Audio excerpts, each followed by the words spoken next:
Okay, strap in, folks, because today we're on a deep dive into a doozy of a concept. It's called symphonicity.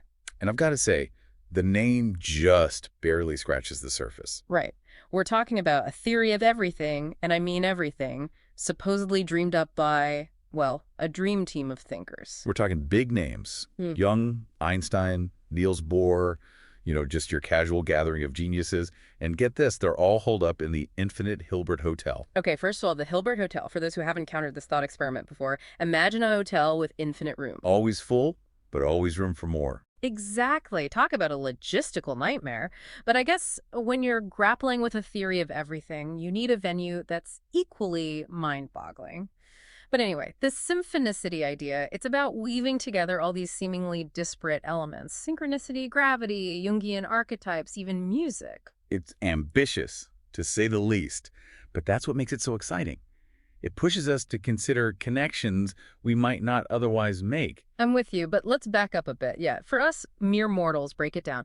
Let's start with synchronicity. Those moments where, like, you think of someone and then they call, or a song seems to perfectly capture what you're feeling. Those meaningful coincidences that make you wonder if there's something more going on beneath the surface. Right, more than just random chance. Then we've got gravity. And honestly, before this deep dive, I hadn't given it much thought beyond it keeping my feet on the ground.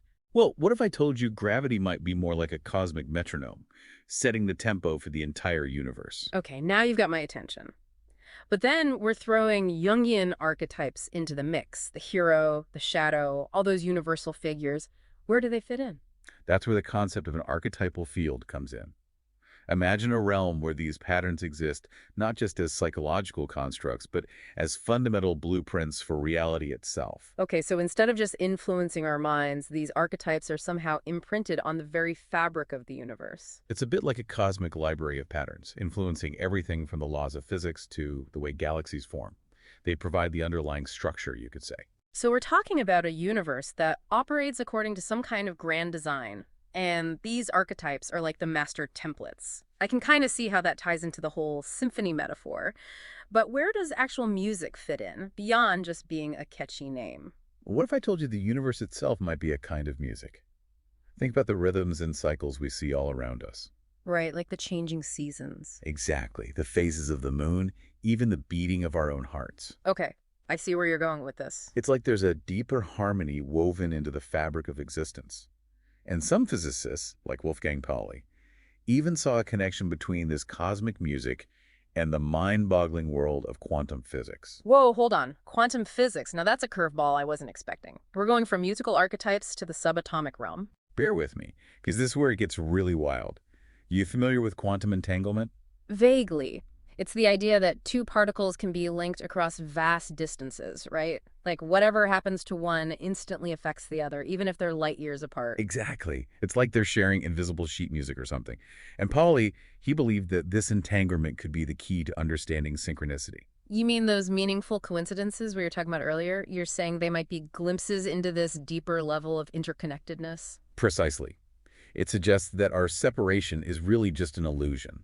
Now, bring gravity back into the picture. If we think of it as this underlying rhythm, this cosmic heartbeat, well, it starts to sound a lot less like a force and more like a conductor, doesn't it? I'm starting to hear what you're playing at. So gravity is keeping everything in sync, but it's also the force that pulls things together. Is that important for symphonicity?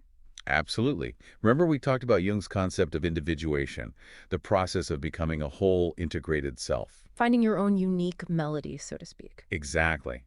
Now imagine that process of individuation happening on a cosmic scale. What if, as we strive for wholeness within ourselves, we contribute to a greater harmony within the universe itself? So we're not just listening to this cosmic symphony, we're active participants. Our actions, our very beings, are shaping the music. Now you're getting it. And that leads to a pretty profound question. If our individual lives contribute to this grand cosmic symphony, what kind of music are we each creating? Okay, I gotta say, my brain's doing loop-de-loops trying to wrap itself around all this. Ah. We're all instruments, our lives are melodies. It's beautiful, but kind of intimidating too, you know?